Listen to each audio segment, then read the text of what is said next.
feels good. That's all the time I needed to fill. I appreciate that. Thank you, man. Feels great. I'm feeling good. I actually just recently had to go to the emergency room, though, and I had some stomach virus thing. I almost called an ambulance. It's weird, even considering calling an ambulance for yourself. You know? You call ambulances for other people, right? What are you supposed to say about yourself? Can you come get me? Yeah, I don't feel so good. Just come on in, I'll be lying on the floor.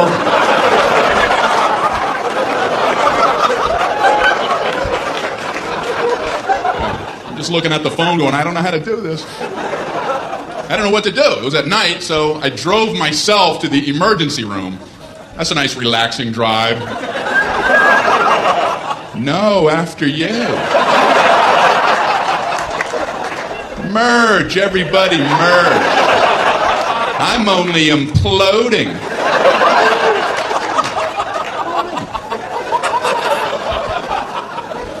So I pull up at the entrance to the emergency room. No valet parking. I mean, if that's not the biggest oversight in our solar system. If there's ever a time where you want to go, can you park this because I need to collapse immediately?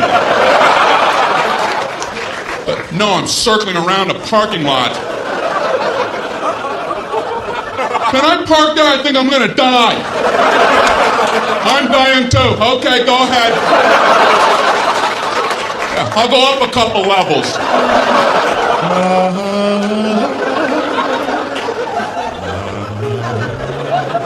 Unbelievable. I don't care if you're driving yourself or someone else to the emergency room. You still want to get out and run in with them. Are you supposed to drop somebody off and go park a car? Okay, you go in. Tell them you're shot.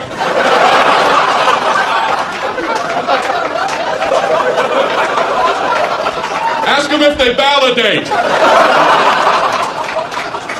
Unbelievable. So I finally park, you know. I go in to check in. They ask the most insulting question when you check into a hospital. What seems to be the problem? What seems? Well, it seems. It seems like everything on my inside wants to be on my outside. But I'm no doctor. What kind of condescending question? So they check me into my luxurious half room. There's a curtain down the middle with a mystery patient on the other side. And he's moaning over there. Thinking, man, they're never going to help me with him moaning like that. So I got to out-moan him, you know.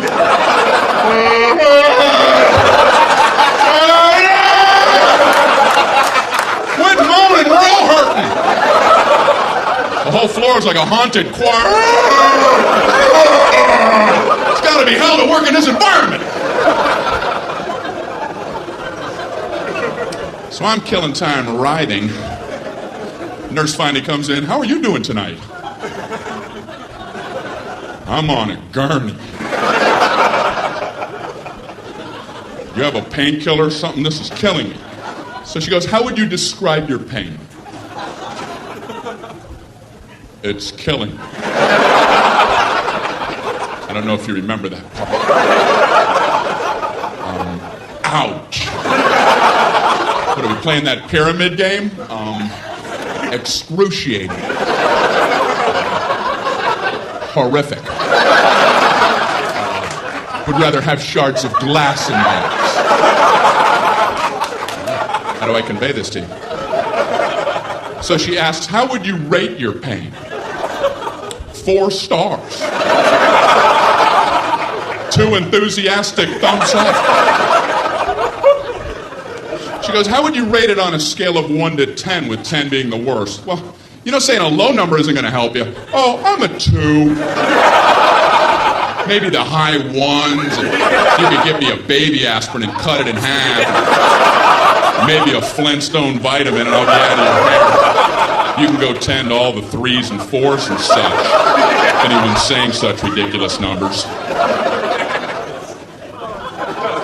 I couldn't bring myself to say 10, though, because I had heard the worst pain a human can endure is getting the femur bone cracked in half. And I don't know if that's true, But I thought, if it is, they have exclusive rights to 10. And now I'm thinking, what was I worried about? Is there like a femur ward at the hospital? They would have heard about me and hobble into my room. Who the hell had the audacity to say he was at a level 10? You know nothing about 10. Give me a sledgehammer. Let me show you what 10 is all about, Mr. Tommy A.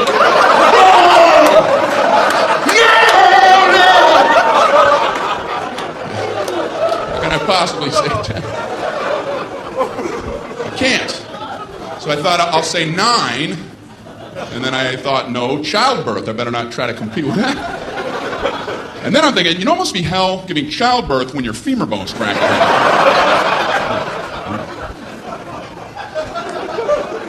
So I said, I guess I'm an 8. She goes, oh, okay, I'll be back. I'm like, oh, I blew it, man. I ain't getting nothing with 8.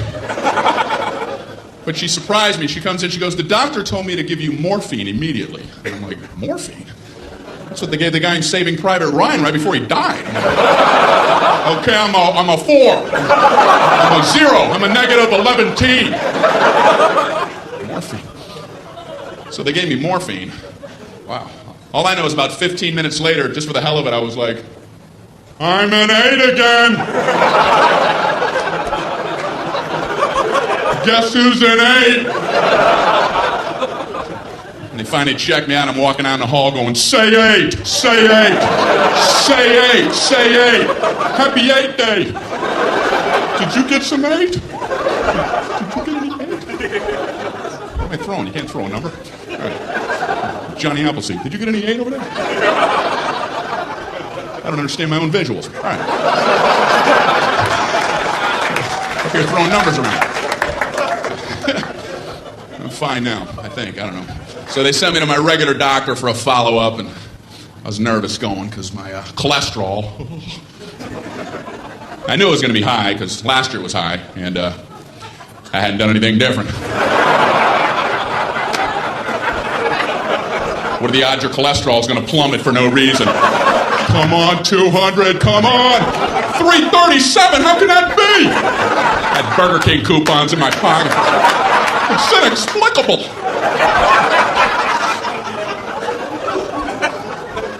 So I was nervous. And I realized that's the only time as an adult that I feel like a little kid, is when I go to the doctor. You didn't do what I told you, did you? No, I didn't. What should you have done? I should have listened when you were talking to me. What are you going to do from now on? Pay attention when you say things. When are you going to start? I'm going to start right now. Immediately. Tall doctor.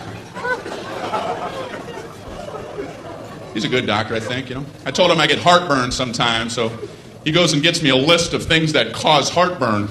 I'm looking at the list and I'm like, I already know this. I know how to get it. That's like going into the hospital with a cannonball wound and they show you a list. Here's how you get cannonball wounds.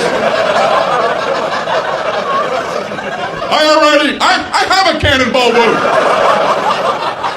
It's gaping. Do you have a tube of cannonball wound ointment?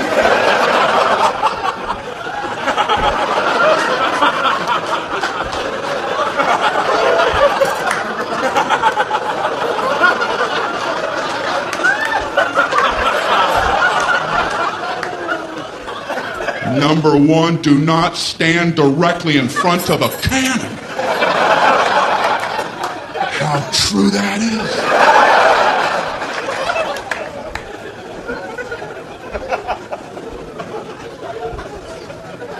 So, my doctor looks at me and says, you should probably drop a couple pounds there, Brian.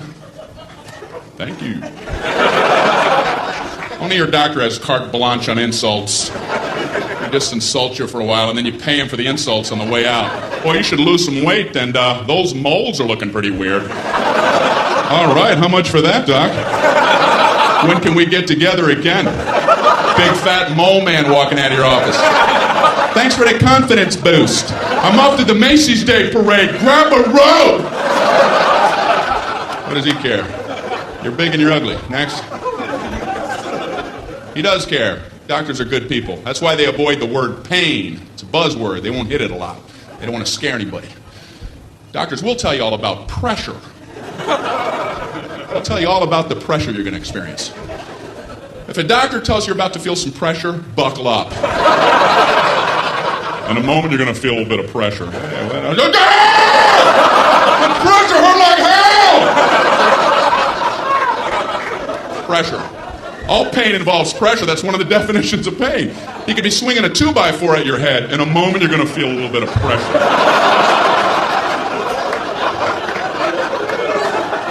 Hey, bring it on. I'm good under pressure. I like pressure situations.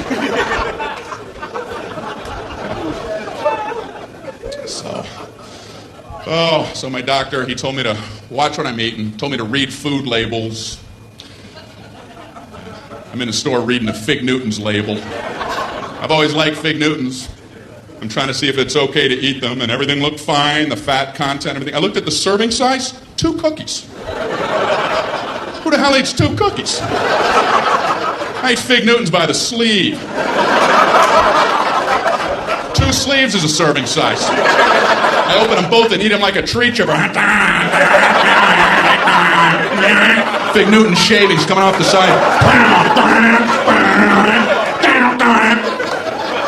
Then I put a Newton catcher and empty that bag out as a snack. What the hell are they talking about? 2 Fig Newtons. They're the size of a postage stamp. You want another one? Oh, I don't know. I've already had 2 whole entire Fig Newtons. Maybe I could try to muscle one more down, but I don't think I'm going to... Right, I'm stuffed to the rafters. They're nuts. We got an ER here. We got a 3 Fig Newton eater. How many did he have? What is he, nuts? Doesn't he read?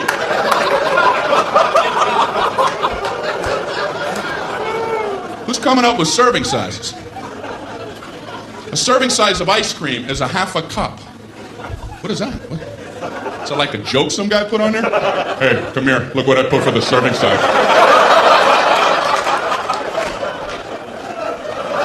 Did you see? I just did it as a joke, but they're going out like that. I don't know what to do. Just let it go. I guess there's nothing you can do now.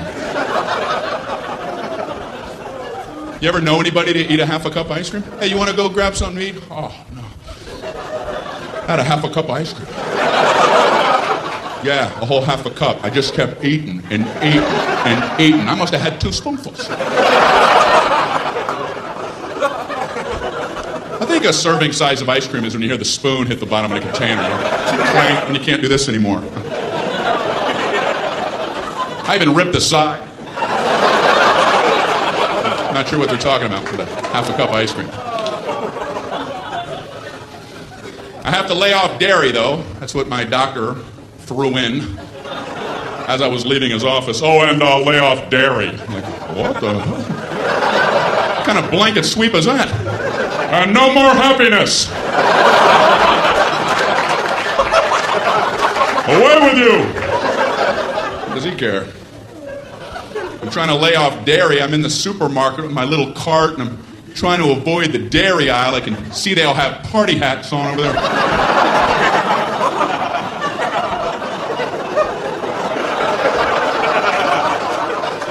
I'm in the juice aisle, slooped over with juice people. Ugh. I learned something in the juice aisle, and that is, I don't know what's going on with cranberries, but they're getting in all the other juices. Whoever the salesman is for cranberries does a great job. He's showing up everywhere. Hey, what do you got, apples? Put some cranberries in them. We'll call it cran apple, go 50-50. What do you got, grapes? How about cran grape? What do you got, mangoes? Cran mango. What do you got, pork chops? Cran chops. Why don't you back off, cran man? Why don't you take your sales trophy and have a vacation? He's working too hard. He's making the other fruit guys feel bad, you know? Like the banana guy wakes up, man, I ain't into nothing. cram man's all coupled up. You gotta get cracking, Banana Man. You gotta get on a stick. My doctor also told me to, eat more fruit. So I had some Pop-Tarts this morning. Nice thin layer in there. You ever look at a Pop-Tarts box? They have directions on there. Can there be a simpler food item than Pop-Tarts? Like if the directions weren't on there, would somebody, what the? How do I get that goodness in me?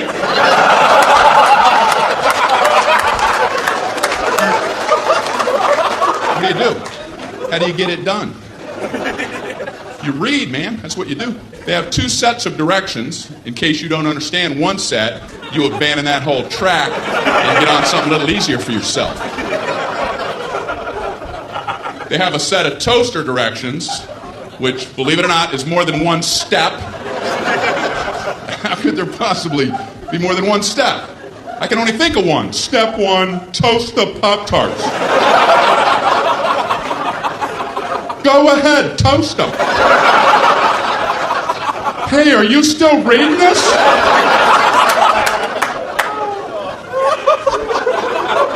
But they've managed to break them into smaller increments. These are some of the actual steps. I would love to be in the room watching somebody who has to consult these toaster steps. Okay, number 1, remove pastry from pouch.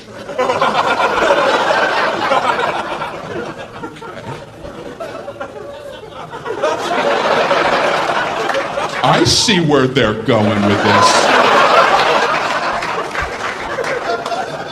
We're banging on all cylinders now. Number 2, insert pastry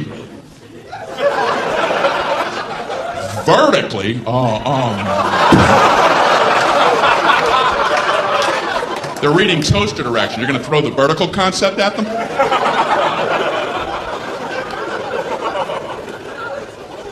Then they have a whole set of microwave directions. That just blew me away that you could actually microwave a Pop-Tart. I mean, how long does it take to toast a Pop-Tart? A minute? If you want them dark? People don't have that kind of time?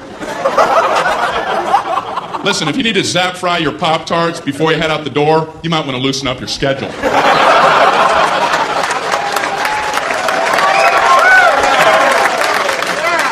And I swear it says microwave on high for 3 seconds. I don't think I want to wake up and be eating in 3 seconds. The alarm goes off. Put them in ding. Get out of here.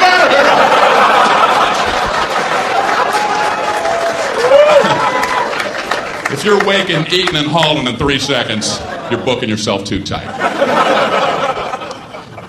Pick up some Montana brochures or something. You're not living properly. We just moved. I called UPS to ask them to help out with some boxes. And, they're a good service, but you have to have information ready about your boxes before you even call them. I had no idea. I called them up. Yeah, I have 10 boxes. If you come pick them up. We need to know the weight and the girth. Okay, goodbye.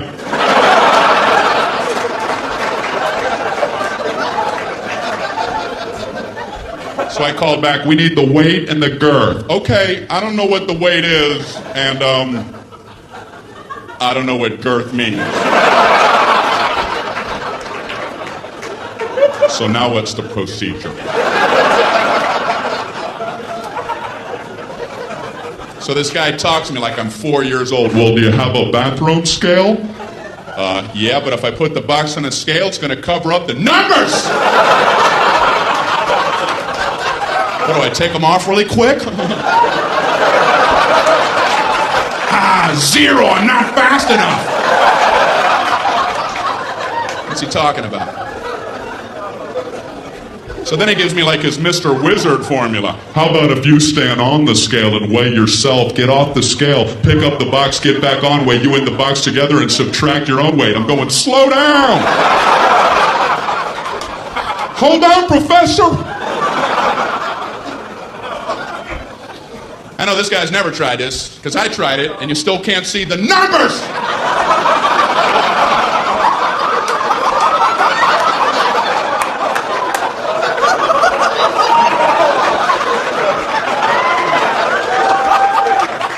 am I, Mr. Olympia?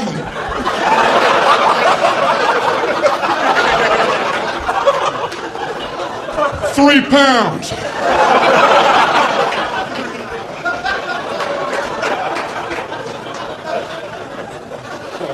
Then I had to hang up in the middle of his girth formula. He kept assuring me it was easy. You know, the girth is very simple to figure out. You take the length and you double that by the smaller of the height after you triangulate the hypotenuse from the third side. Okay, I gotta go. I'm getting another call. Yeah, I'm too stupid to talk to you. I just want to not be on with you any longer. So this is true. I figured I would call back and just make up some numbers, you know. Let them come out and pick them up. If it's wrong, I'll pay the difference. Just dispatch the truck. Please. So I called back. Yeah, I have 10 boxes and... No, I'm another guy.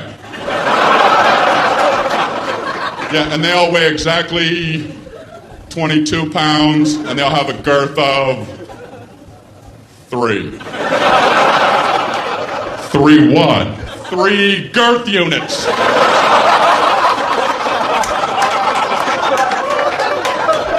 Come pick them up, please. I'm begging you. They're boxes and they're brown and they have tape all on them. And they probably fit on a dolly. Why must you torture me?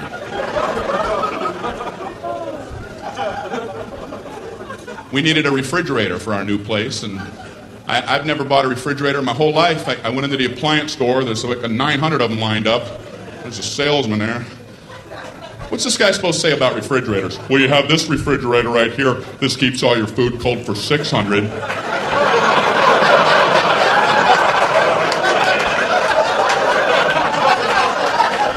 You've got this refrigerator. This keeps all your food cold for 800. Check this out. 1400 keeps all your food cold.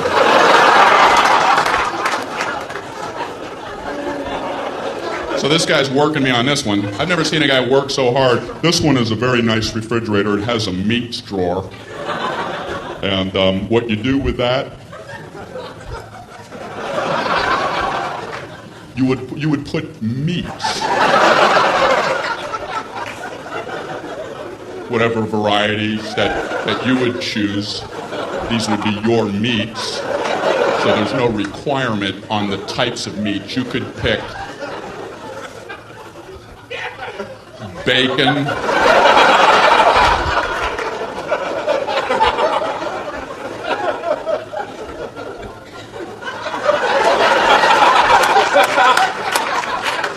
marbled meats. There's an endless selection. Endless. And this one also has a crisper for crispy things. Potato chips. Look in the door when the door's open. This has an egg area. And that's a very nice thing. It's an area for eggs. You put them all in the egg area. You come home and you go, hey, where are the eggs? Right in the egg area. And they're all written in cursive, and that's a real nice feature. That is a nice touch. We also had to get the phone turned on. I'm at my friend's house. I call the phone company. Can you turn on our telephone? Okay, it's going to be a problem. I figured. How? Why? It's just going to be a big nightmare. That's our policy. It's going to be a nightmare. Something about hell on earth.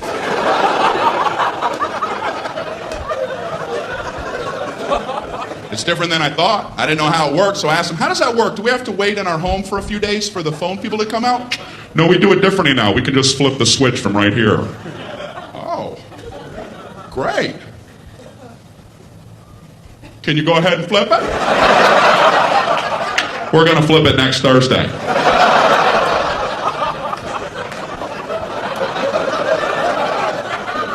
Can you flip it right now? We're going to flip it Thursday, late, or Friday, or sometime in November. Can you see it from where you're at? Can I come down and flip it? What do I know? I guess there's only one flip switcher and he has a lot to get to.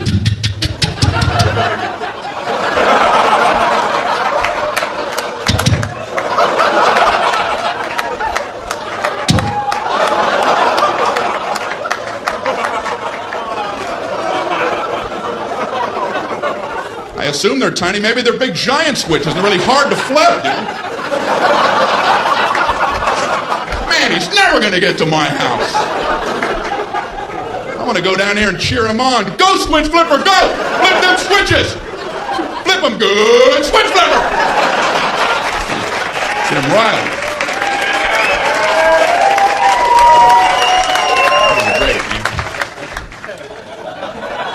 So I had to use a phone to book the flight to come here, and the reservationist gave me a confirmation code. And like I'm an idiot, she gives it to me like this. Mr. Regan, your confirmation code, jot this down. It's B as in boy. Oh, okay. P as in Paul. Slow down. K as in kite. Oh, I know kite. I know all about kite. And Q as in quagmire. Give me another word. I want to fly so badly. I called back to confirm the flight. She wanted to know the confirmation code. I don't know about you, but I feel like an idiot trying to quickly come up with words for letters. I'm panicking on the phone. The confirmation code, it's B as in,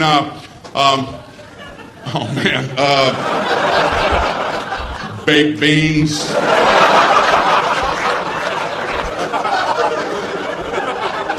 P as in pneumonia.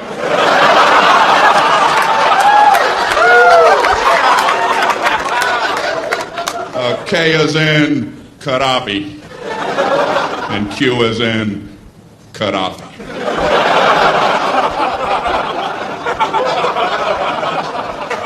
They only do that with letters. Nobody ever does that with numbers. My code, it's 4 as in 423.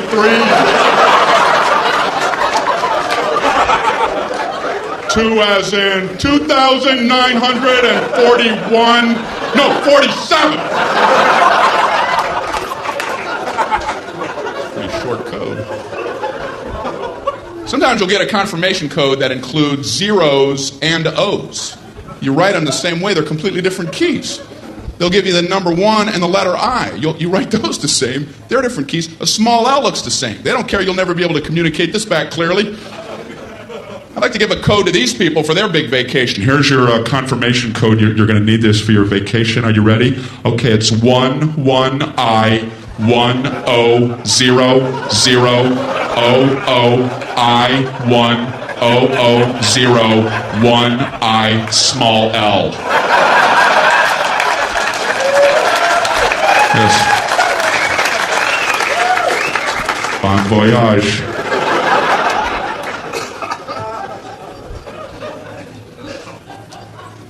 You know, I flew here. How come the first class people they can just get on whenever they want? I've always hated that. First class people, board at your leisure. Take your time, first class people.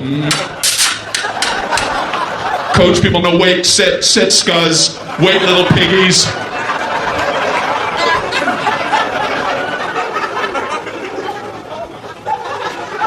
So when you do get on, the first class people, they're already sitting there. They're all sprawled out in their big thrones. Bring me the head of a pig.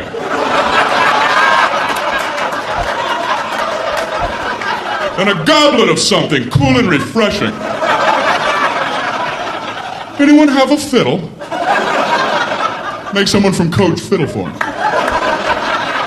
Amuse me. They have fiddles in the overhead racks up there. You're not allowed to even use their bathrooms. The bathrooms up front are for our first class passengers. The coach bathrooms are located at Newark Airport. Concourse C. Concourse C, ladies and gentlemen. So when you do board, the first class people, they're sitting there. A lot of them are working as you're boarding. They have computers out and calculators. They're looking up at you like, hey, we're making money right now. Right now we're making money. Go, get in the back. Close that curtain. I don't want to see it. even in my peripheral. Snap it shut. What's the matter with us? They got to cover us up with a tarp. And you go in the back, everybody has coloring books on. Hey, come here, where was you? Where was you at? You're in the middle, and there's 9 of us, and you're in the middle, and we have all the armrests, so you gotta sit like this. You gotta figure out a way to eat your snack while your elbows are touching. You gotta learn how to twist your little plastic utensil.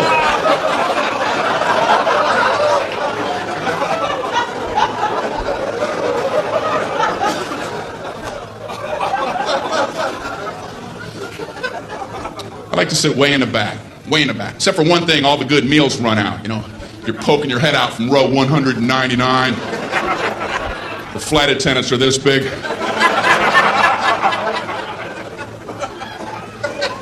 You can hear the good meals getting snagged.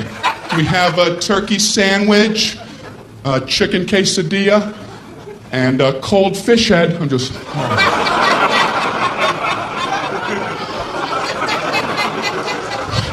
I wonder what I'm gonna get.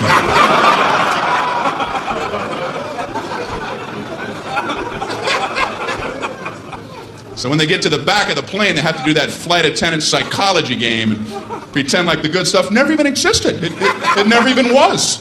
Would you like a nice cold fish head? They're frozen solid, frozen head of fish. The eyeballs in there and the skeleton's coming out. It comes with a turnip and a spork. I was wishing you'd have one of them left, wishing upon a star.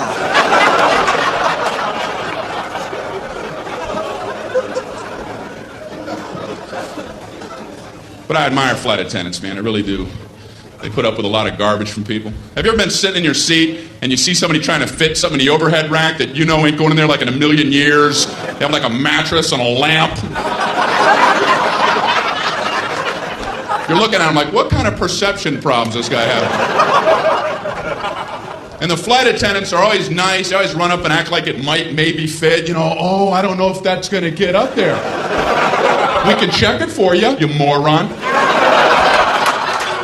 I know that's what they want to say. I would last about 8 seconds at that job. I'll just get up there. Does that look like it's going to fit? You have this much room, you have a dead yak. Are you okay? You don't see all these people jammed up waiting on you? You don't see any of that.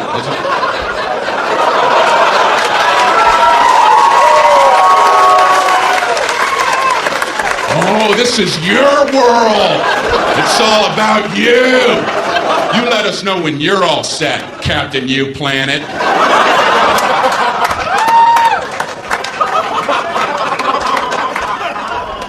And I feel bad for the gate agents because they try to get the boarding process to run smoothly, but no one will listen to them. Don't blame them. They try, they get on the intercom. Ladies and gentlemen, we're about to begin boarding. If we could ask for your cooperation, would you all please remain seated until your row has been called? Everyone, please remain seated. Everyone, please back away from the gate. Please back away from the gate. Somehow, by the time that comes out the speakers, it must sound like, everybody up and rush the door. Everyone, immediately try to squish your fat butts simultaneously in the small gate door area. Hurry. Push and shove, everyone. Push and shove. Do whatever you have to get on board. This is the last helicopter out of Vietnam.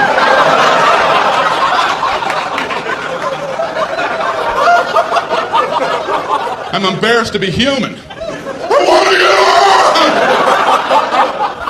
on! You're gonna get on. I want to get on before everybody else!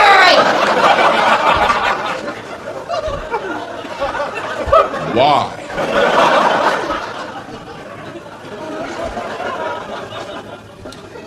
Human beings, man. I'm sure you've been at airports with the moving sidewalks. Right? You know the whole stand right, walk left concept? Well, for some people, unlearnable.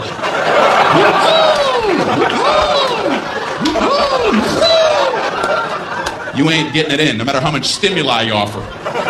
I've been on them where I don't understand how people don't see that that's the system. There's a big yellow dotted line going down the middle, and it's stenciled every 3 feet on the sidewalk. Stand, stand, stand, stand, walk, walk, walk, walk. On the handrail, stand, stand, walk, walk. Up here, stand, walk. Pictures of people standing, walking.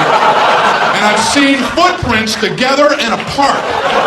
And you still have people riding that left handrail. It's fun to fly.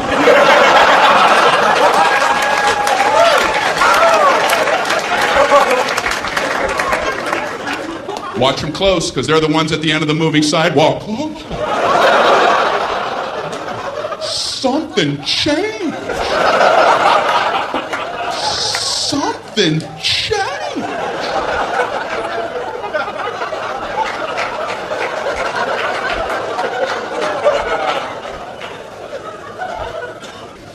I'm trying to get into inventing, and that's hard.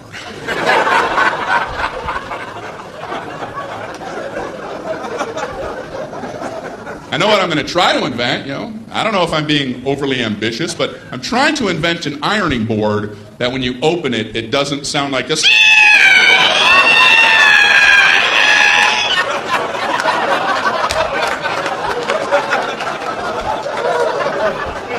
Every ironing board I've ever opened sounds like a witch being boiled in oil.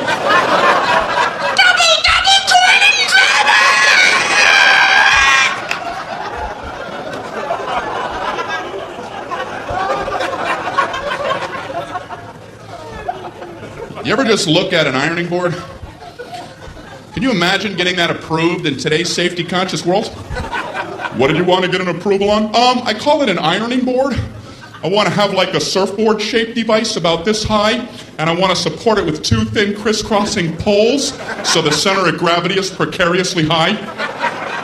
So the slightest nudge would be sure to topple it. Then I want to put a big hot metal thing on the top of that, with water the temperature of lava oozing out the sides and dripping off the board for burn wounds. I want one side to be a white-hot heat for scarring. I want the sheer weight to be able to cause blunt force trauma. And I want the whole thing to come to a point for puncture wounds.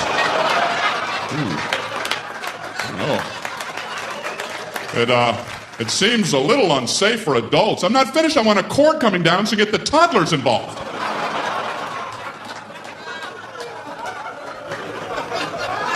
Why are we allowed to have these? Inventions intrigue me. I was reading about the walkie-talkie, and I read it was a military invention. That surprised me, because usually military stuff has strong names, Apache helicopter, Tomahawk missile. Walkie-talkie? How did that slip through the system? It's a general talking to some guy. What do you have there, soldier? Well, it's a new communication device. It's untethered, which will enable the troops to speak effectively when they're in the field. What's it called? Walkie-talkie. Look, I'm walking and I'm talking. Now you walkie and talkie, General. I'm walkie and talkie. Are you walkie and talkie?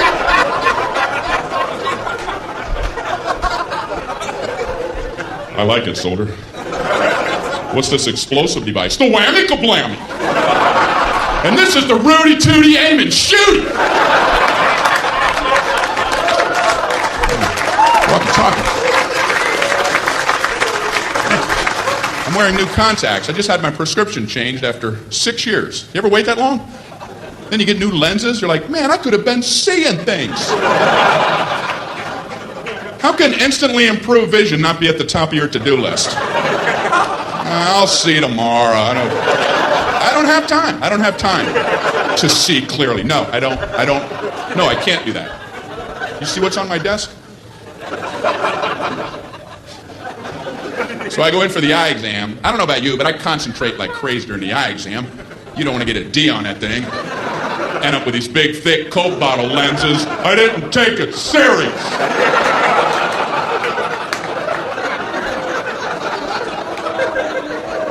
Are you still in here? I'm just seeing shadows and shapes.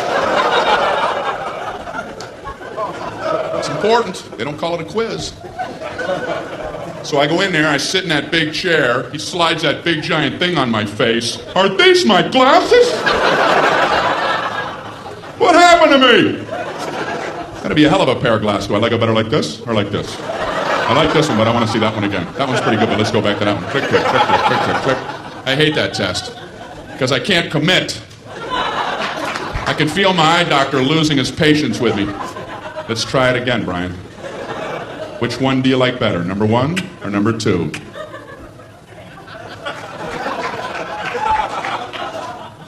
I don't like either one of those. Yeah, but that wasn't the question I asked, was it? I asked you which one you like better, and I was careful to phrase it that way.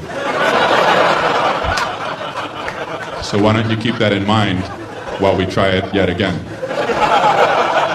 Which one do you like better, number 1 or number 2? They're about the same. Well, why would I waste your time and mine by making them both the same? Did you ever stop to think about that? You ready to try it one more time? What do you want from me? Way too much pressure during that entire exam. They do one test every time. I don't know what they're looking for. All I know is I get an anxiety attack in the middle of the damn thing. Tell me the exact moment point A is directly over point B. I'm like,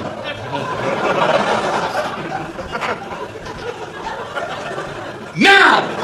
No, now! Now! Then! I don't know when it happened. I'm worried if I'm off by 1/8 of a second, I'll get these big, giant Hubble coming attraction glasses. So you must have messed up that A-B test.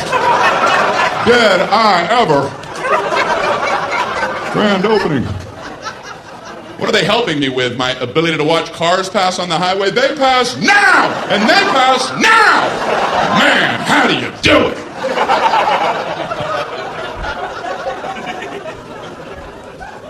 It's weird in the eye exam room. It's just him and me. It's dark in there.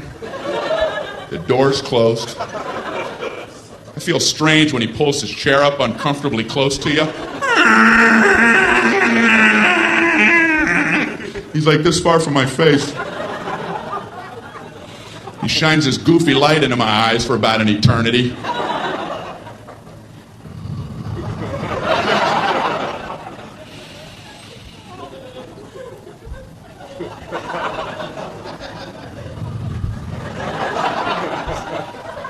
How you doing there? I'm a little uncomfortable. Can you back up a tad? Are you looking at my soul? You want a tic-tac? So he says, you know you have one eye set a little bit higher than your other eye? No. I did not. He goes, it doesn't affect your vision or anything. I just thought you might want to be self-conscious for the rest of your life.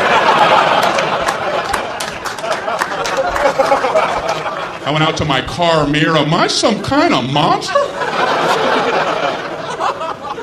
Is that a hump? I am not an animal. I am a man. What's the matter with him? Then he asked me, would you like to try trifocals? And I'm like, I must have been away a while because I have no idea what you're talking about. He says it's exactly what you would think. You can see at 3 different distances depending on where you look through your lens. You can see close, medium, or far away. And I'm like, I can't even imagine getting used to that. There's a book, there's a plane, there's Alpha Centauri!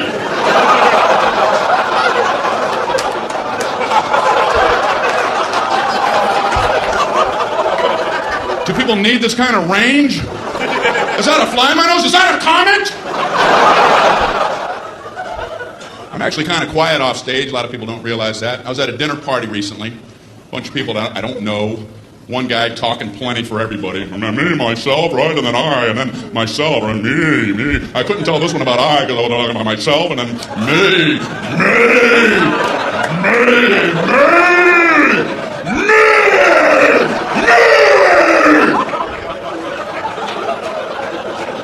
Beware the me monster. So I tried to jump in with a little story. I don't want to just sit there the whole night. Right when I'm done with my story, this guy goes, that ain't nothing. Oh, well. Didn't mean to waste everybody's time. Telling my nothing story. Here, let Marco Polo speak. He's back with tales of adventure. My story ain't nothing. Maybe it wasn't, because I made the mistake of trying to tell a story about having only 2 wisdom teeth pulled, and I learned a lesson. Don't ever try to tell a 2 wisdom tooth story, because you ain't going nowhere. The 4 wisdom teeth people are going to parachute in and cut you off at the pass. Halt! Halt with your 2 wisdom tooth tale. You will never complete one, trust me. I'm trying to tell my story. You know, I had some wisdom teeth pulled. I had 4 pulled. Oh, okay.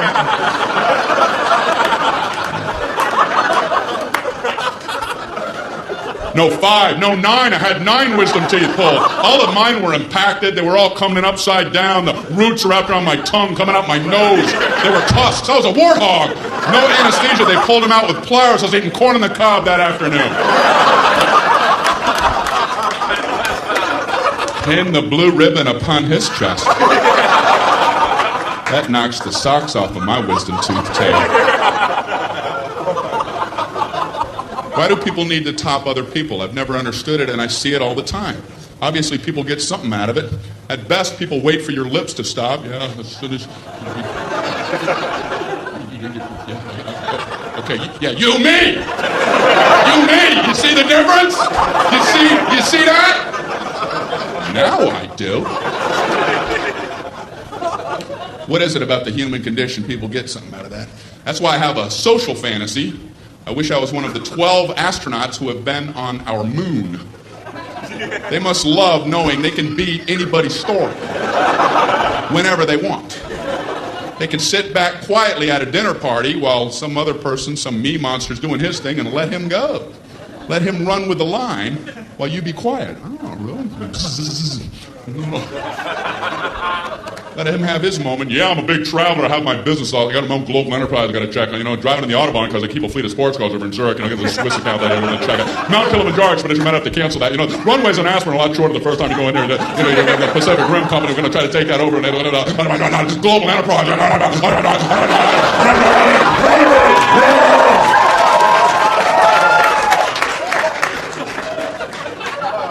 I walked on the moon.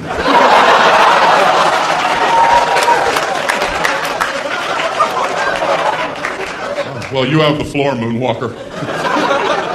You mentioned driving on the Autobahn. That reminded me. Once I was driving in the Sea of Tranquility. In my lunar rover.